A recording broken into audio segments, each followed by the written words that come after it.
everyone, I am Amrita Konar from West Bengal. Recently I have selected as IBPS PO in Bank of India and also got selected as IBPS clerk in Bank of India and इसके बिना भी मैंने और भी कुछ exams clear किए हैं जैसे RRB PO, RRB क्लर्क और भी बहुत सारे एग्ज़ाम्स मैंने मेंस दे चुकी हूँ। तो मैंने इस वीडियो में इसीलिए बना रही हूँ क्योंकि मैंने इस साल 2023 में 4 एग्ज़ाम्स क्लियर किए हैं। एक्चुअली मैंने एग्ज़ाम्स दिया था आपकी मैंने एग्ज़ाम जो दिया था RRB PO, RRB clerk, IBPS PO, IBPS clerk and SBI PO and RBI assistant. मैंने ये 6 एग्ज़ाम दिया था, हाँ, और इसमें मेरा 4 एग्ज़ाम में सिलेक्शन हुआ है, ठीक है।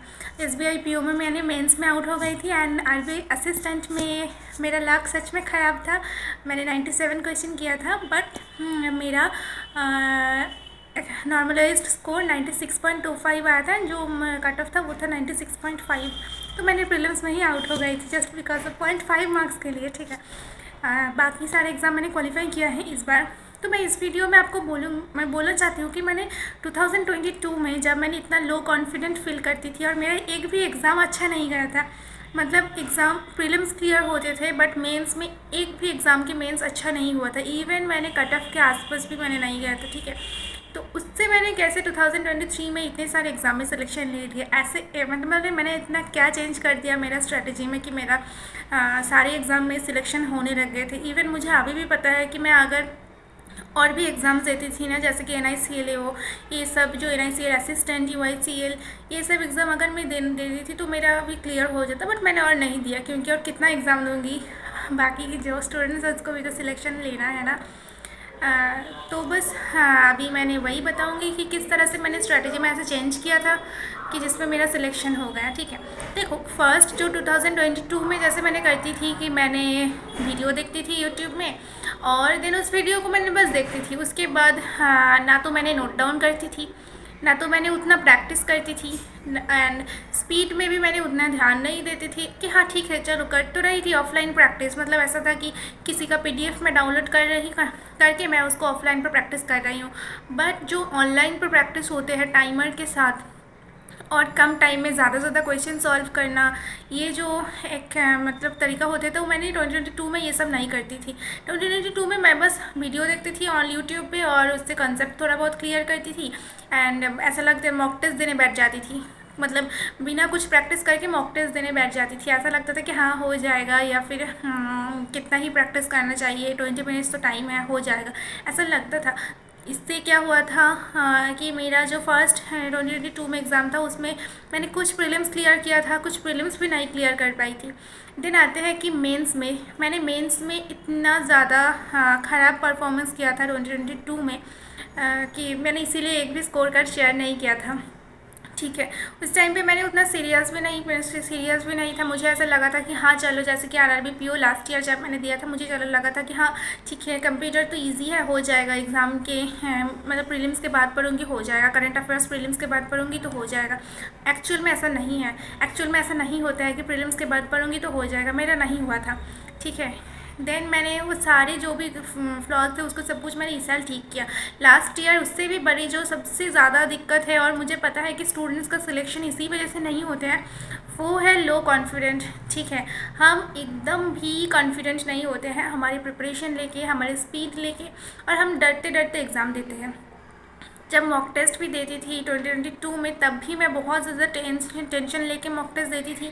ऐसा लगता था, मतलब मॉक टेस्ट देने से पहले ही मुझे ऐसा लगता था कि मेरा तो अच्छा नहीं होगा मॉक टेस्ट, बट किसी भी करके मुझे अच्छा करना है। मतलब एक टेंशन, एक टारगेट ऑलरेडी माइंड में ऐसे बैठा, मतलब मैं सेट कर लेती थी और जिसकी वजह से बहुत ज़्यादा टेंशन होते थे और अल्टीमेटली ना तो मार्क्स अच्छा होता था और एग्ज़ाम में भी सेम होते थे कि अगर ना हो तो, अगर नहीं हुआ तो। इस तरह से मैंने एग्ज़ाम में जाके भी टेंशन करती थी, तो एग्ज़ाम में भी उतना अच्छा नहीं होते थे।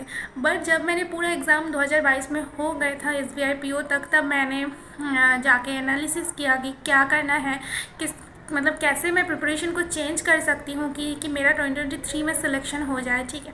देन मैंने सब कुछ एनालिसिस करके मैंने फिर से सोचा था कि मुझे फिर से एक बार स्टार्ट करना है और एकदम स्टार्टिंग से लाइक कंसेप्ट तो सब कुछ है, बट फिर भी मुझे लगा था कि मैंने कुछ कॉन्सेप्ट मैं छोड़ रही हूँ जो मुझे करना चाहिए। जैसे कि मैंने क्वांट में बताऊँ तो पहले मैंने स्पीड टाइम डिस्टेंस टफ लगते थे, तो मुझे लगा था, तो जब मैंने इस बार प्रिपरेशन किया था तब मुझे लगा था नहीं, मुझे नहीं छोड़ना है, मुझे सब कुछ करना है। मतलब मैंने लास्ट ईयर मैंने प्रोबेबिलिटी छोड़ दिया था, इस बार मैंने प्रोबेबिलिटी को भी किया था। मुझे लगा था कि टाइम जब है तो क्यों नहीं मैंने सारे टाइप्स के क्वेश्चन करूँगी, और आपको भी ये करना है। ईच एंड एवरी टाइप्स के जो क्वेश्चन होते हैं वो करना है। हाँ, हो सकता है कि एक दो क्वेश्चन ऐसा है जो आप छोड़ सकते हो, क्वेश्चन के टाइप और कंसेप्ट, ठीक है, बट आपको ईच एंड एवरी क्वेश्चन करना है।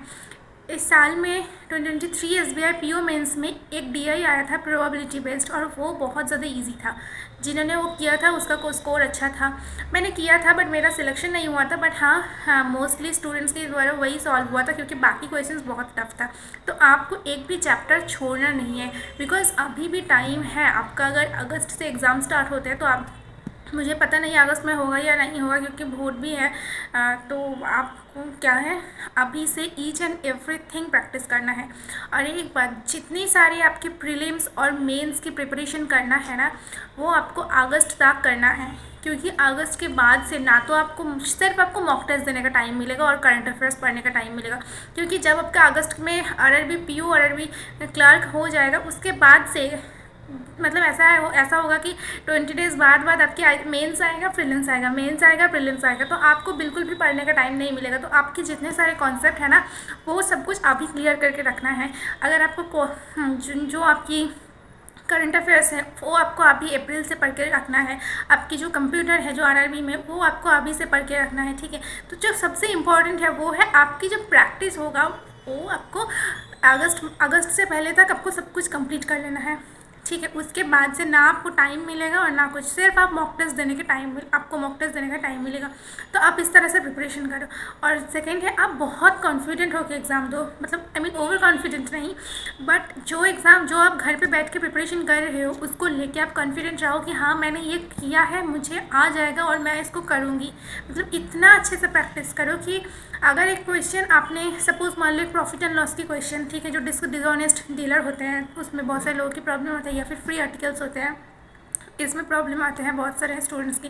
मान लो वो आप उसमें आप कॉन्सेप्ट क्लियर किया, अब कॉन्सेप्ट को इतना अच्छे से क्लियर करो कि कुछ भी क्वेश्चन आ जाए उस टॉपिक में, मतलब उसके बेस आपका कभी प्रॉब्लम नहीं होगा। मैंने भी ऐसा ही किया था, उस टॉपिक में मैंने इतना अच्छे से क्लियर किया था कि एक भी क्वेश्चन उससे आ जाए तो मैंने उसको करूँगी, क्योंकि मुझे पता था कि मैं कहीं से भी, मैंने X method, Y method, Z method, कुछ भी मेथड कुछ ना कुछ लगा के मैं उसको कर लूँगी सॉल्यूशन, ठीक है। बिकॉज मेंस प्रीलिम्स में तो हो जाएगा, जब मेंस देने जाओगे ना तब वही कॉन्सेप्ट आपके काम पे आएगा। जो आपके स्ट्रॉन्ग सब्जेक्ट है मेंस पे, आप उस मेंस एग्ज़ाम में जाके आपको उसको ही सॉल्व करना है। तो इसीलिए जो टॉपिक आप क्लियर करोगे उसको एकदम 100% क्लियर करो। अगर आप टाइम स्पीड एंड डिस्टेंस में क्लियर पढ़ रहे हो ना, तो उसको एकदम 100% उसको कंप्लीट करो, ठीक है। एक भी कॉन्सेप्ट ना छूट जाए, क्योंकि मेंस में अगर आते हैं और अगर आपकी time speed and distance strong part है ना, तो आप मेंस में एज ले सकते हो दूसरे लोगों से। तो इस तरह से आपको प्रैक्टिस करना है, ठीक है। अगर आप इस तरह से प्रैक्टिस करते हो ना, तो मुझे नहीं लगता आपका एक भी एग्ज़ाम में प्रॉब्लम आएगा। सपोज़ मान लो अपनी अगस्त तक आपके प्रीलिम्स, आपके मेंस एकदम बहुत अच्छे से कर लिए, और साथ साथ में GA तो आपको करना ही है, करंट अफेयर्स, ठीक है। जितने दिन आपके एग्ज़ाम होगा उतने दिन आपको करंट अफेयर्स करना है। तो आप जब अगस्त में जाके आप RRB PO दोगे ना, एंड उसके बाद जब आप RRB clerk and RRB PO mains, RRB clerk mains दोगे, तब आपकी एक आदत बन जाएगा, आपके अंदर वो कॉन्फिडेंस आ जाएगा कि नहीं, मुझे अब आते हैं, मैं सब कुछ कर सकती हूँ। एंड उसी कॉन्फिडेंस को लेके आप आगे भी जो एग्ज़ाम है उसको भी क्लियर कर जाओगे। तो यही होते हैं एग्ज़ाम क्लियर करने का तरीका। अब बहुत सारे लोग सोचते हैं कि अभी तो टाइम है, बाद में पढ़ूंगी, ऐसा नहीं होता है। जो सिलेक्टेड कैंडिडेट्स होता है, सिर्फ मैं नहीं, जितने सारे सिलेक्टेड कैंडिडेट्स हैं वो सब कुछ अगस्त तक कंप्लीट करके रख देंगे। तो आपको भी वही करना है, ठीक है। और ईच एंड एवरीथिंग आपको करना है, ठीक है। ऐसा नहीं कि बैंक की एग्ज़ाम है, ये तो कोई UPSC नहीं, बहुत सारे ये तो UPSC नहीं है कि इतना ज़्यादा पढ़ना नहीं है, ऐसा नहीं है। बहुत ज़्यादा कंपटीशन है और हाई लेवल क्वेश्चंस भी आते हैं बैंक में, ठीक है। बिकॉज क्वांट आते हैं, रीजनिंग आता है, तो आपको ईच एंड एवरीथिंग पढ़ के जाना है। छोड़ना नहीं, कुछ भी नहीं छोड़ सकते हो। हाँ, आप हो सकते हैं कि एक दो टॉपिक आप स्किप कर सकते हो, ठीक है, बट वो भी मतलब मुझे नहीं लगता स्किप करना चाहिए। मैंने तो एक भी टॉपिक स्किप नहीं किया था।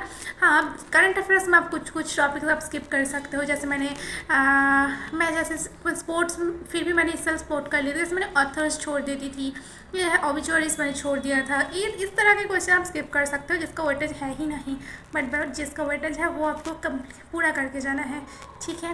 बस इतना ही, और अच्छे से पढ़ाई करते रहो, and that's it. Thank you, take care. अगर आपको कुछ भी क्वेश्चन है तो आप मेरे को बताना, मैं आंसर कर दूँगी। टाटा।